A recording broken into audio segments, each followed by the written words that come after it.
Well, I'm David Cochran. I'm Dean of Business and Technology at Newman University here in Wichita, Kansas. And today I've got Jason Toevs with me. He is currently CTO of Up, and he has an impressive history in software development, startup world, and brings a lot of experience to the question we're dealing with today, which is what does the future of software development look like, especially now in the era of AI. We're going to deal with things like how not to fall into the trap of getting stuck in tons of AI slop, including in our code or otherwise. And what does a young person do to prepare for this new job market? So, Jason, thanks for joining me. I'm so glad to have you have a chance to talk to current developers and future developers. Absolutely. Well, the pleasure is all mine. Thank you for having me, David. I'm a local guy. I actually grew up on a farm just north of Andover, about 20 miles. And yeah, it seemed like when my dad saw my brother and I get close to our teenage years, he decided to turn the whole farm over into a hay farm. And so, a fun fact about me is I've probably stacked more small square bales in my life than everybody your entire university at this point. But we're still fortunate enough to run that family farm kind of in the background. We supply all the hay to the zoos. But farming was such a integral part of my early life, so much so that it drove me to tech. I didn't want to stack bales or clean out corn bins for the rest of my life. Yeah, yeah. But I did discover entrepreneurship was core to farming, and so I've been a tech entrepreneur ever since I left. I graduated from WSU University with a degree in mathematics. Yeah, I got into building websites kind of right out of the gate and learned what it was to be an entrepreneur kind of the hard way. Try all the things and hit your head against the wall as a young person, newly married at the time. But it taught us a lot as we built our family. Got to travel the world, play the digital nomad game for many years, and then I got into the startup ecosystem here in Wichita. I was CTO of a startup here called Alice Analytics, which pivoted into Quick, and we did a lot of work starting back in 2017 around AI and video content and what could we learn from video content? How could we leverage it in new ways? And that was all before the ChatGPT or the LLM era. I did see ChatGPT 2 when they first released it, I think back in those days, and it was terrible. Nothing like you would expect today. But that led me into this current mission of helping stop the doom scrolling epidemic, particularly for Gen Z and millennials, but even younger, this Gen Alpha that's coming up. And last year, 1 billion people tried to stop doom scrolling, and most of them went back to the same old apps, the same old habits. 5.5 hours a day is the average for Gen Z just on social media. And we're building a solution to that that leverages this new wave of AI and a completely different model to screen all content creators prior to them uploading anything, only approve wholesome creators, and then bring all of that content into our library and distribute it out, very similar to TikTok or Instagram. You could think of it as like a health food version of social media. So we're bringing the algorithm power back to the users. They can help define that. So there's a lot of hard engineering, and we've got an incredible team here, some in Wichita, some outside of town. We're having a lot of fun. Yeah, so one of the things I've enjoyed about talking with you is that you don't really qualify as a techno utopian. You are definitely in the middle of the technological world, right? And fluent in it, but not really assuming that it's all going to just end up, roses automatically. Talk a little Right. bit about that. Yeah, I think my core belief comes from my own theology and understanding of technology and how it's used in the Bible and how it's kind of brought forth out of God's story with his people. And there's kind of two examples of that. Both require hard work and don't end up in utopia. And so the first example is kind of this the exile of Cain after he kills Abel, and what does he run to when he no longer has his family or the people or God kind of to drive his experience in the world. He goes and builds a city and becomes known for, his family is known not only for rebellion against God, but also to be masters of technology. And in this way, I think it's an early setup of like God showing like technology is this attractive device to chase after, to become a master in this world and to rebel against and to try and fulfill this lost relationship. That's like example number one. And then the second, kind of the redemption of that, is with Noah, and how God reveals the technology to Noah, and it requires him to build for over 100 years the ark. And like, what does it look like to build faithfully, not knowing what this is used for, and to build it for a time to kind of save creation. And so, yeah, it's just these two kind of interesting stories about technology that are used and how they're delivered to people, and more importantly, how Noah leaves the ark on top of the mountain and goes off and creates a new life outside of that. So it's kind of like technology for a time, knowing when to leverage the self-control that we're called to use, and to leave it where it needs to be. So yeah, that's kind of Yeah. fueled my vision of technology and everything I've done over the last few years. Yeah. Seems like just a wise perspective. So doubly glad to have you here talking about these topics today. So along the way, you've built a number of things over the years. You've been living in software development world for quite a while. When did you first start experimenting or learning the ropes with AI assisted software development?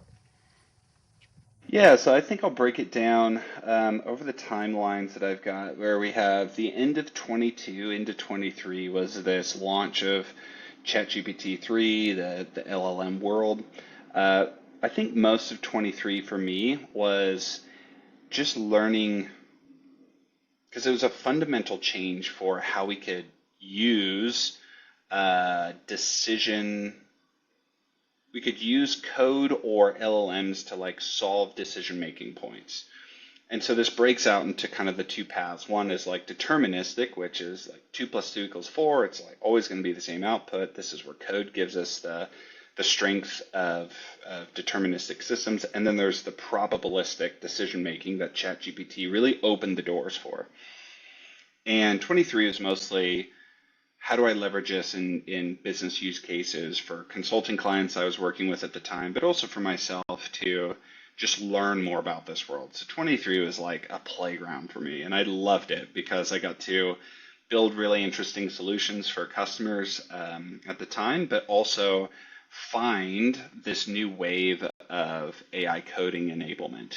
And I think I started using Cursor late 23, which is an IDE that allows you to kind of have a conversation with an AI agent to start writing and building code for you. It's where Andre Karpathy kind of like signaled this vibe coding and kind of made this moniker around vibe coding.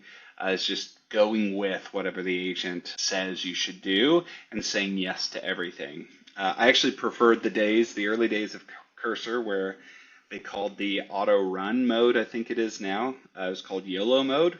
You only live once, and just let it do everything kind of on its own. And I was a big adopter of that because I wanted to discover the difference between my own approach to this problem and what these agents and how these agents were thinking about and reacting to the problem. And that really birthed this idea of, how do we have a conversation that is valuable and not just a vibe coded yes to everything approach, which is really ignorant and very dangerous, produces a lot of the AI slop. But what does it look like as an engineer, as a senior engineer at the time, to have a conversation to discover what my strengths really were and what the agent's strengths really were?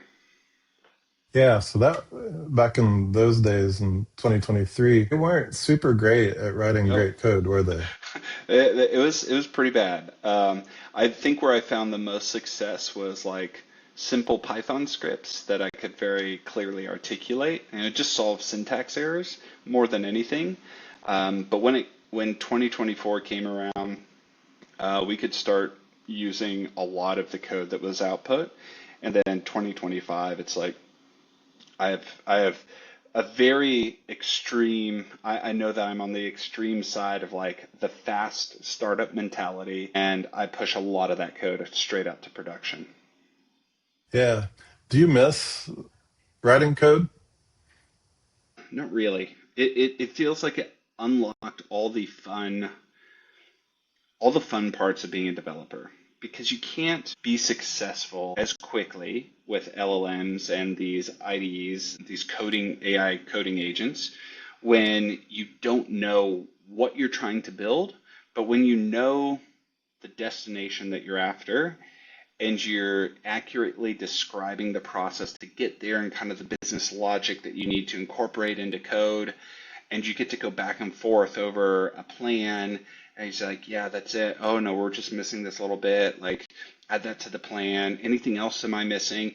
Even having something that catches your like errors or omissions is really fantastic, and it feels like you are pair programming with a master programmer now that can really catch a lot of stuff if you're curious enough and humble enough to ask the questions of, am I missing something here? Is this the best way to do it? And it can be very Socratic in your learning there. So I feel like I learn at light speed now, and I don't have to hold it in memory as much from a syntax perspective, but I get to focus on the big picture stuff and building the overall puzzle and piecing it together. Yeah, so I've noticed there are a number of developers who really don't want to give up the craft of writing great code, right? Mm-hmm. And so um, that's one trend I've noticed, and I respect that. But it sounds like there's a craft that you enjoy that is more about the thing you're building, the problem you're solving, like more like architecture, or how would you describe it? I just call it problem solving. I mean, it's the ultimate like tech founder approach, which is we see a problem in the world, we know how to solve it with technology, and we just want to get to the solution as fast as possible, or a version of the solution, so that we can test that, iterate upon it, and make it better. And so for me, it comes from like my experience on the farm, where if we needed to get the combine up and running for 24 more hours just to end harvest for the year, like we'll take whatever piece out of the scrap junkyard, weld it on, like in the field. The welder's on the back of the truck. We'll just rip it in, make sure it goes for, if it gave us 3 more hours, we're done. Like that's what we need. We need to harvest now because the rain's coming. And if we were to, you know, craft this piece beautifully to match exactly how it came from John Deere's factory and like make it look, spray paint it so it's the same green, it's like we wouldn't have time to get the harvest done. So I am very in startup world just requires this of you, is you have to be 80/20 all the time. You're doing 20% of the work that gets you 80% of the result, and then you leave, the rest of the work for tomorrow because you just have to get one more iteration out, one more version, one more insight so that you can have the unlock for product market fit. And so I think that speed and that problem solution nature has just been drilled into me my entire life. And it's probably my greatest strength and my greatest weakness at this point. Yeah, sure. So how do you then make sure that you don't end up with a lot of slop in your code when it's done? How do you make sure it's solid, it's scalable, it's secure, things like that?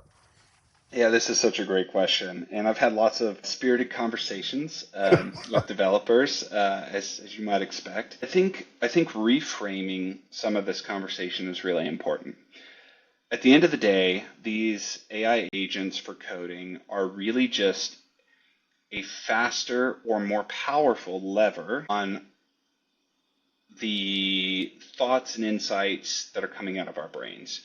So if we think back to, let's say, 2022 or even early 23, before these systems were good and existed, when you're writing and building your code, the reason that you're after elegant code or something that would be less sloppy is because it required so much of your time and resources to have something functional and valuable, and the technical debt long term was always a consideration. Because it's kind of like if you could spend a little bit of time now to prevent 20 hours of technical debt later, like that was really valuable and it added up over time. Now, the biggest issue is like that you're trying to hold so much information of how the system works, how it'll talk to each other, where in the code is something. You have to hold all of that in your head. And so you get these big bottlenecks of developers knowing everything in a code base. And when they're out on vacation, something breaks and no one can fix it. It's that kind of bottleneck, which makes you feel really good as the person in charge of that. But then you're also enslaved to that project or to that job because you are the only person that can fix it. And that's if you remember where to look. Now, what I found as we got into the AI world, we just have more leverage over that cognitive load. So we could create slop before, but we were limited to how fast we could type. We can create slop now faster with AI because it's not just how fast I can type, it's how quickly can I type some instructions and let the agent rip on a code base where I'm not reviewing every line of code that it's doing, but I'm going through the summaries, I'm going through some of the code that it's writing to make sure that it ticks all the boxes that make sense to me with the instructions that I gave it. So I do need to know directionally, like where's it going, what's it doing, and that's how I protect against AI slop. So it's almost like your PRs happen in flight in Cursor as you're going back and forth with the agent. And so you have this ongoing conversation where you start with the plan, you give the agent free roam, or I do, I give it free range to just go and execute code in my local environment. It'll build things out, and then I'll have a conversation with it as it goes to re-steer it. As I'm watching something kind of get off track, I have to know that it's getting off track, and then I re-steer it back. And then at the end, it is, all right, like it's an opportunity for us to review the work that was just done, to test it, whether that's, test criteria, writing tests to do it, or just interacting with what was just built to make sure that it is functioning properly. And I think at the end of that conversation, you should be like more or less feature complete, ready to move to a staging environment. And that's where I find that most of the slop is just that process that you would normally have done with other developers or maybe a team of plan, write, and review. Do kind of a post-mortem of like what was built here, does it test out properly, and then ship it. And that should, for me, that's usually about a 15-minute cycle. Mm-hmm. But that used to be Yeah. weeks prior, right? Like it's crazy how Yeah, fast you yeah, can do yeah. it now. Right. So at the end of the day, like then where's the knowledge about this code base? Yeah, If it's not in the developer's head, right? So now yeah, hopefully you can go on vacation. yep. Where then is the knowledge available? Yeah, so there's two ways to kind of solve that. So the process that I use and kind of the heuristic prior to all this was like engineers should spend 4 hours coding and 4 hours writing documentation. And no engineer wants to write documentation. Right. I have Yep. not met one that is a good engineer that wants to write docs. And so the agent is incredible at writing docs. Now, docs are really only needed, in my mind, for either other developers to onboard into a code base, or maybe arguably a better use today is for agents that other developers are using to have the least amount of tokens to review to understand a code base. Because the problem with documentation is you still have to keep them up to date. And today, when things are changing in a code base at the speed of light, now you have this other burden of updating docs at the speed of light too. And so I find that I'm doing less documentation in markdown files or in a repo that people can review, and much more documentation in my planning mode inside of Cursor. So it just keeps a record of the history of plans. We use Linear to create tickets around new features or bug fixes, things like that. Keeping that well documented as a history of the work that was done, why it needed to happen, at what point of time did it come up in. That's where we would leverage documentation the most. And then inline in the code, so that as agents are going through the code and trying to understand how a feature works, whether it's a bug report comes in, hey, this is happening, what's going on here? When you're going through a debugging session or just asking the agent to review a problem, it will parse through that code base so quickly now.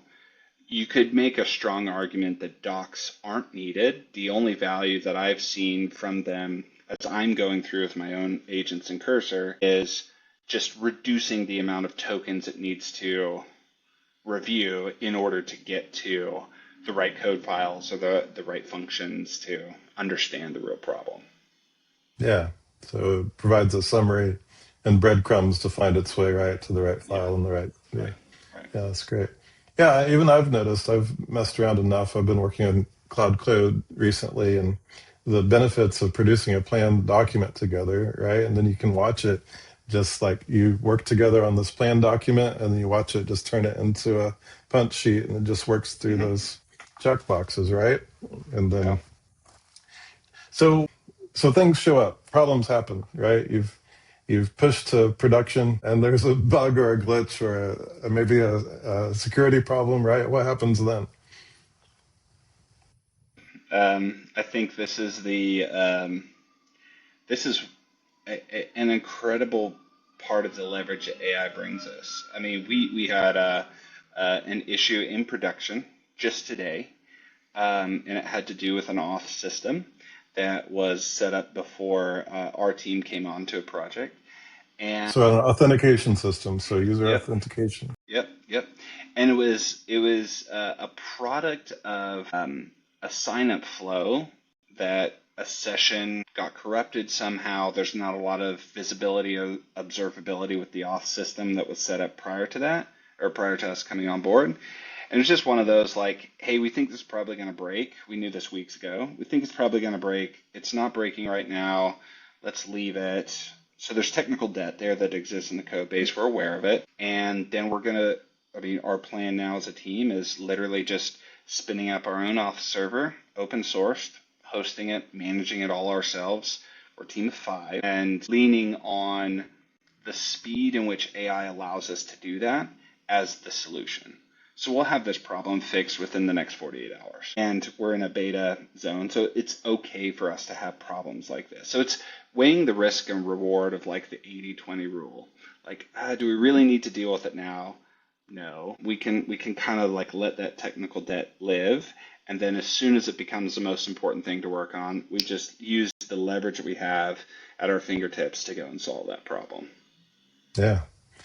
So I've never talked with a developer who hasn't had to work through code that really wasn't pretty, right? What they've Yep. inherited usually was not pristine or pretty, and they usually had Yep. a ton of problems. So I'm assuming now that you feel more confident in what you and your agents can produce in 48 hours than in the system that you inherited.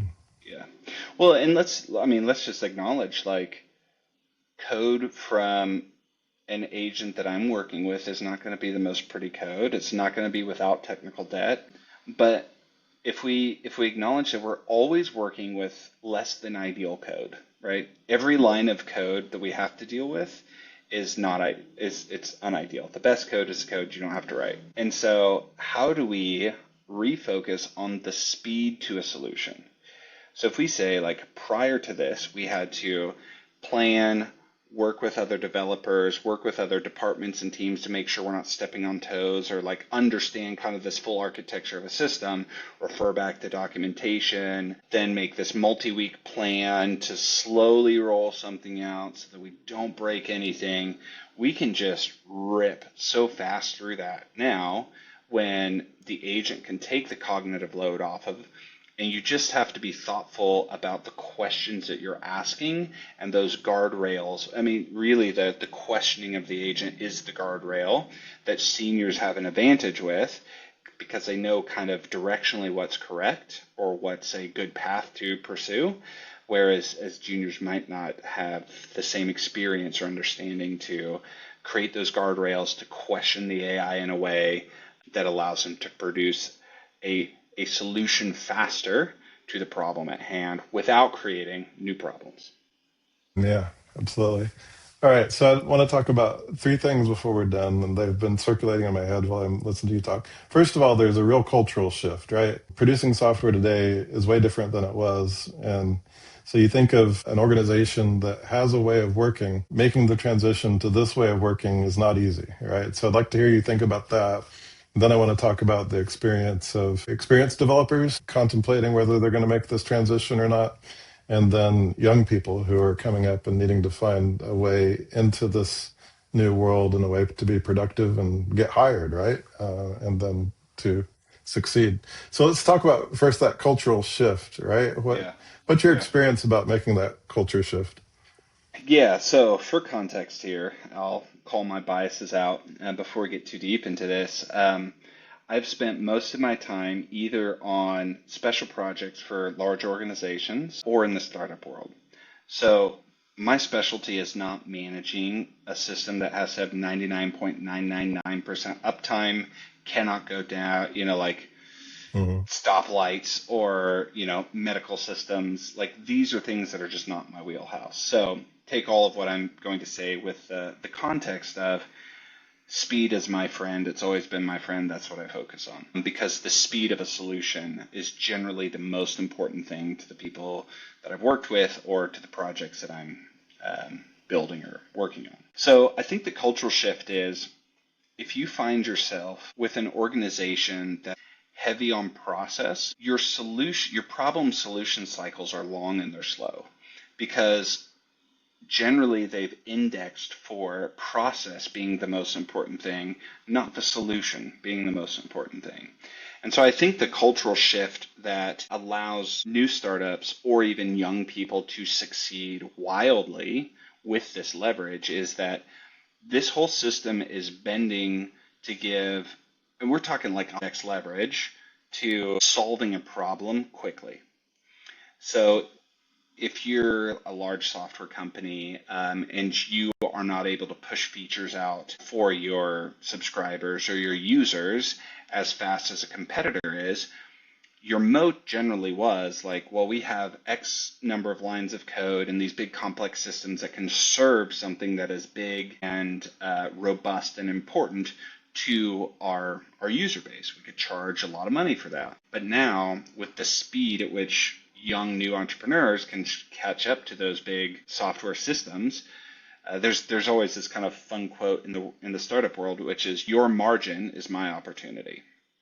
So if you make 80% margins on software, I can come after that. And now I can come after it with an army of AI agents kind of building out not only code, but marketing material and all these other things that normally required people in kind of these single threaded processes to do. And so if you can orchestrate all of that well, there is certainly a type, but when you get to kind of the true founder type and they have the business savvy and the problem solution savvy, like there's a really interesting moment here for young people to really drive that leverage home.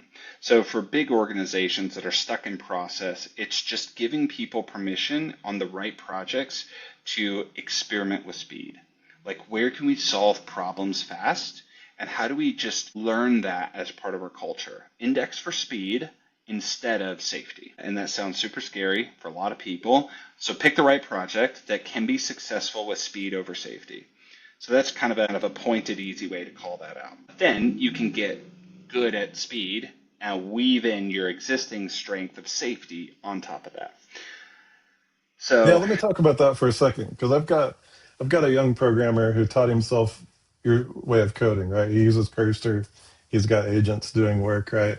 But he has a strong personal bias toward pair coding with his agents. So I think he reads most of the lines of code that get generated. And his employer, for whom he worked as an intern last summer, called him a few months later and said, "Hey, we just looked back through your code and it is beautiful and we want you back and we're going to give you a raise just because your code was truly outstanding."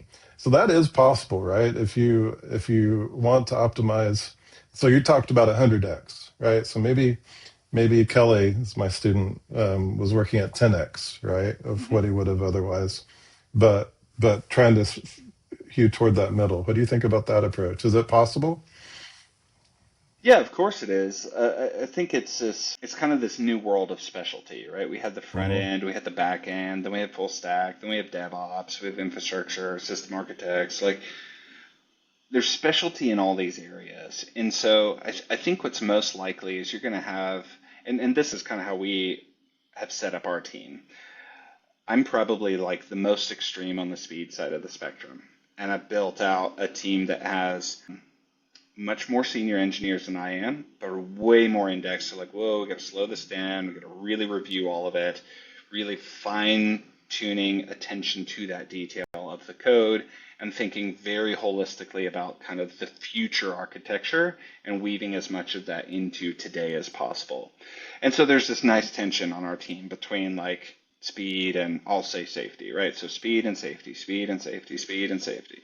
And so I think that that is a nice dichotomy. I don't know that I found a better solution to that yet, but it does mean that you need to have many people aware of all the stuff that you're working on. Now, the nice thing about agents is they allow you to work across repos really seamlessly because you don't have to know everything about my code base. I don't have to know everything about your code base.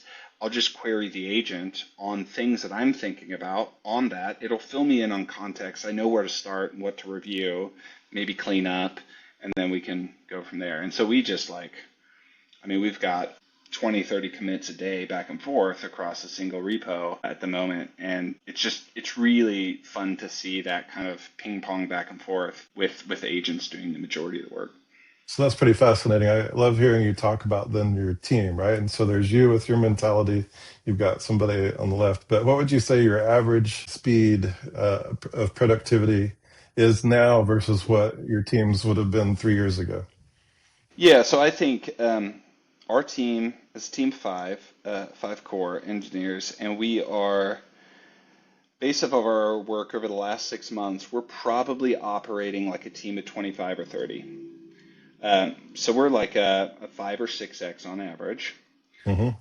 Some of us produce way more significant lines of code than others, but there's also a lot of fiddly work with the consumer app side of what we're doing. Like there's user experience and UI, and like there's not massive lines of code that get changed with that, but there's very important decisions that get made. And so I think what's just incredible today, and I kind of live in the world where I adopt Naval Ravikant's statement from last year that he made on X, which was AI is not going to make developers obsolete. It's going to make developers better at everybody else's job. Interesting. Yeah. And I think this is a real critical unlock because number one, developers get the best AI tools today because all of these big foundational labs are trying to solve the recursive coding problem. Because whoever solves that first to build a truly recursive coding system can just like run ahead of everybody else. Okay? And so everyone's trying to work on this thing. And because of that, developers are working on their own code bases to build this recursive problem. Well, they want to build a thing like Cursor or Claude Code to like speed this up. This is where Anthropic's pouring so much money into, Cursor's pouring so much money into, even ChatGPT and others are doing the same thing. But that means that developers get the best tools to use. And then when they have a UX question or a designer question like, hey, how do I make this page look better? Or how do I improve this flow? The agent knows all of that information as well because it's tapped into Hmm. the foundational models. And so you can get the designer input, you can get the business operations input, you can get the sales framework from it if you just ask the question. And so this means if you have a general knowledge, it's kind of this T-shaped skill set. You have a general knowledge of most things, and then you have a really deep context for solving things on the engineering front. I can say, well, I know a little bit about sales. I know a little bit about marketing. I can ask dumb questions that the agent will give me great answers to, can see the code and how I'm approaching it, and then just build all the solutions for me. And that's where there's a massive amount of leverage for any developer today with these tools. So I just want to hit on the fact that I've heard you talk from the very first until now, several times now, about how so much of this process now is a learning process for you. You're picking up and learning new things as you go, and that's part of your dialogue with your AI assistants is a learning tool. Yeah, I like a very Socratic back and forth. So I'm not necessarily using that in kind of my system prompt for Cursor, but I do like to understand. I have put in very intentionally pieces to my system prompt which just says like, I'm most interested in the best solution, not being right. So like call Hmm. me out if I'm taking something. And I think you really need that with some of these foundation models. I use Claude Opus 4.5 today as my daily Okay. driver. I've gone between Grok, and that was fast, but not necessarily as accurate. And I've stuck mostly with Claude. I think last year, my cursor roundup, I was at about 7 billion tokens for the last 8 months, which is when I really used it. And all of that is just a learning process to what does the agent need from me, communication or context wise? That's not just a lot of stuff, it's just the most important right stuff. To ask the next best question or give it the next best prompt to give a better output faster. And so that learning cycle, it's just communication. So how well can you take the idea from your brain, spit it out into text on the prompt window, and read and understand what has just happened, and then make the next best decision? Yeah, absolutely. Well, someday we need to get back together and talk about pro-grade prompting and human AI conversations because there is it's almost like soft skills, right, with your AI. Mm-hmm. Um, but I want to focus, and I don't want to lose the opportunity today to make sure we talk about what, in your opinion, does the future look like for a seasoned mid-career developer who's maybe not where you are yet, and maybe they have mixed feelings. What would you say to them? Yeah, I think giving yourself permission to try these things when they don't make a lot of sense to you is is kind of the first step. Like I was very apprehensive at first. I didn't know how successful this would be or how much value it would add to me as a developer. And there's been good reason, especially early on. Like 23, as you pointed out, is just not good. 24, it was getting better and started to show some real signs of improvement and produced quite a lot of good stuff. But I think there is this individual bias that we just have to acknowledge of this isn't going to replace me unless I'm only doing robotic things in my life. And so to first take a self audit of like, hey, my purpose is for something much deeper than just a task of writing code. Like I'm diagnosing large complex system outages and using the understanding that I have as a mid or a senior engineer to like get to a solution for an outage or to understand a feature well for a user and be able to build out the right thing at the right time. That's what makes me human. Like I am a problem solver as a developer, not a code monkey. And so first give yourself permission to do that and just try and build something with it. What I mean by that is like let it have the most control possible. Turn on the autocomplete, turn on the MCP servers, just let it run on a problem and force yourself to only give it instructions like you would over an email. Don't write any of the code. Just steer it, orchestrate it through the problem and have it write every single line of code and just press OK, press, commit, like just push it up and then use it. And I think when you do that, even if just with a little personal project, it will show you very quickly the value and also the pitfalls that exist within that system. And if you're not willing to learn it, you're just doing yourself the biggest disservice in the sense that you miss out on the opportunity to use a new tool that has more leverage than anything else. It's like going and trying to build a house with just, hammer and nails. And no electric equipment at all versus somebody who rolls in with a nail gun and a skid steer and all nice Milwaukee tools and just builds a house in a couple of days. Like it is incredible to see the leverage that these tools will give skilled people, and that is where I think there's arguably the most opportunity today as a mid or a senior who's willing to adopt these technologies to give them the most leverage possible. And I think this will get reflected ultimately in some of the pay that comes out, because I can take a mid-level or a senior level engineer and make them operate like 2 or 3 teams worth of engineers now. And so like the value created for a company when that happens will get to some degree represented in the compensation for those engineers.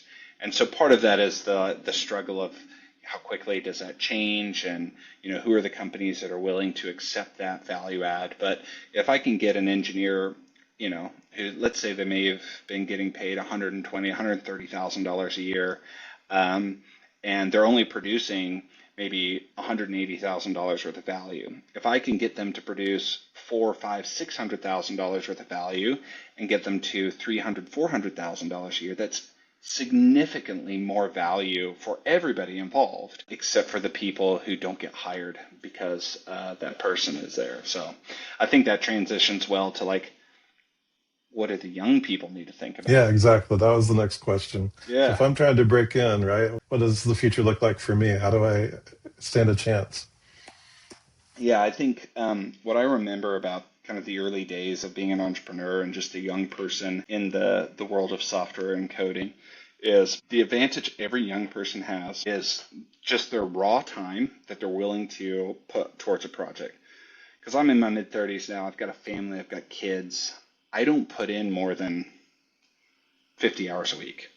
Like I'll 50 hours a week will be a big week for me, right? But if you're a young person, when I was a young person, being able to leverage my time, it compounds now because it's not just a one-to-one time. It's like if I was willing to go from 50 to 60 hours a week today with my time, or 80 hours a week, for example, like you have this leverage of AI. So even if you're not going to a 10x engineer or a 100x engineer, if you're going to like a 4 or 5 or 6, you just get this huge compounding over the course of a month that you can learn so much. You can experience many different pitfalls and you can try many different projects and see where they break down to learn the same things that a mid or a senior has after 5 or 10 years of experience. You might learn that within a year. And so I think that there's this huge opportunity for young people to leverage their time and leverage their curiosity or maybe their lack of knowing not to do something. Like this youthful ignorance is so precious and so amazing today because it allows you to take on problems that maybe you have no reason to take on. Where a senior or mid is like, well, I don't want to do that. Like that's a big thing to do. And when you don't know that it's big, you're just going to start. And then you find yourself like 2 weeks in and you're like, wow, this is huge. Like it's a really big deal. Like this can be done wrong many different ways. But it's just the iteration. So like how much can you learn? How quickly can you build a project, test it, get information out of it, and then go build the next one or continue the iterations on the first one. And so it's like this really is the time for building 20 different ideas out, seeing them work or fail, and just learning from it and building new and interesting different projects or solutions across any range of the computer science theory. If you need to learn about horizontal scaling, what's a good project for that? If you need to learn about vertical integration on a cloud service, what's a good project for that? If you need to learn the difference between relational and non-relational databases, like you can learn that in an instant, just having a conversation back and forth in your IDE. So it's just like, I can learn all of that in one platform. That's insane. Yeah, so as we've talked even prior to this, I've noticed the value on curiosity, willingness to learn and not stop learning, right? Some of the core things and building things, breaking them, fixing them, and rinse and repeat, right? Seems some of the core skills needed. Well, it's just those who are passionate about solving a problem will get the most out of this technology. If you're showing up and your problem is, I need to make money this month, that's not a problem that AI is going to yield well to solving. Unless you can translate that well to, man, I really need to know how to automate a sensor stack for an agricultural pipeline feeding 40 pivots and do the math and learn the math on circular pivot water application gallons per hour. Like if you can't see a problem deeper than just putting money in your bank account every month, there's a lot of people that can use leverage to compete against you today. And it comes back to that. Your margin whether it's your margin of time or attention or value, is my opportunity. And that's where the builders will win. Absolutely. Well, I'll tell you, I'm glad to have you as an advisor for our programs because thanks to you and a few others, we're building in that experiential learning. And, I'll say that it was so fascinating. One of my young students and I were working on an interface problem, and within like 12 hours, we were chin deep in data science concepts Yeah. that, I've been in data science for a long time. And, Kelly and I are in our AI tools, right? We're really wading through some deep data science as we were trying to solve a really interesting problem, right? Auto generating ways to display visually a whole bunch of data, right? And so Yeah. it is such a fascinating and interesting time to live in. Yeah. But it's so fun that you can be curious and just, I don't know, there's this interesting permission where publicly you feel foolish when you say something wrong or someone fact checks you or you just don't have the knowledge on a certain area. And when you're working with an AI agent as you're solving a problem, having the permission just to say, like, hey, I don't understand this. Can you teach me about it? Like, just tell me more about it. I don't know what that means. You're using a word that I've never heard before. And it can just unravel that without any criticism, without any adverse effects. There's no knock on your quality as an engineer or your reputation with the team or leadership. It's so geared towards taking this unlimited world of information that we've honestly had for quite a while now and condensing it to the problem or the question at hand. It's like the best compression algorithm we've ever built. And it is. It is. Yeah. That is amazing. Adaptive learning is a wonderful thing. And even as a professor, I'm like, yeah, a lot of times a professor could do a better job of bending to reach where the student is, right? And that's one of the strengths of this. So that's fascinating. Well, we're going to have to probably call it a session for today. Thank you. And let's do this again. Yeah, absolutely. I appreciate that, David. And before we leave, is one note that I just want to leave with everyone who's listening to this, which is thinking about the unintended consequences. And I know we'll talk about this in a future Yeah. session. Thinking about the unintended consequences of this technology should be the first thing on all of our minds when we go to sleep at night. And I think what I'm most interested in is the protection of our relationships with one another as people and not letting that bleed into the world of these convenient AI chat interfaces that really can feel, and I know this from firsthand experience, they can feel like a friend and they can feel like more than a friend. And so I'll lay this out now. We can dive deep into Yeah, it go another for it, time. please. Yeah, this is good. But I use a heuristic that we kind of built out in 24. I was doing some research around this, and there is a relationship dynamic that we see ourselves having with either others or now in this case these chat agents. And an easy way to remember it is the progression from teacher to friend to lover to master.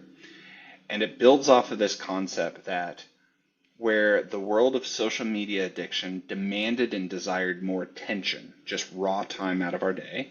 We've seen what that's done unintended consequence wise. The AI addictions will demand more intimacy, or better said, secrets from us.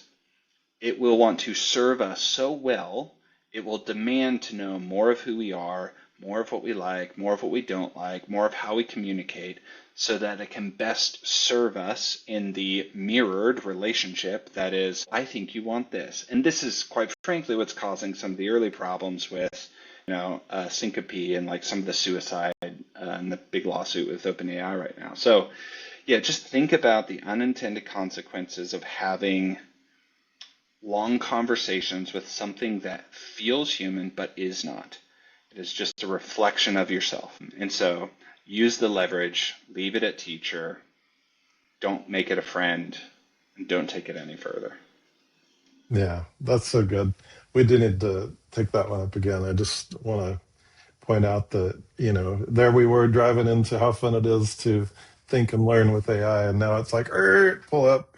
just short Yeah. of techno utopianism, right? And realize that there's a danger here, and we need to be cognizant of it. And at the end of the day, wouldn't you say that we really have to hold each other's toes to the fire? Are we building human relationships effectively? Yeah. Yeah. Well, and I think this just goes back to the Christian faith that I hold, which is the story of God from Genesis with his people is he's a God who knows when enough is enough. And Hmm. part of that was saying, I've created goodness for 6 days, and that's enough. Not eight, not 12, not 100, 6. And the seventh he rested. So he knew when to hold back a good thing Hmm. in order to show his people through his story, he can also hold back a bad thing. And that brings the redemption of Christ into the story. And so, like, that must be our approach to technology. There can be too much of a good thing, and we should leave it where it needs to be, on top of the mountain. That's good. That's good. I can't top that. Yeah. Thank you, David. All right. Thank you.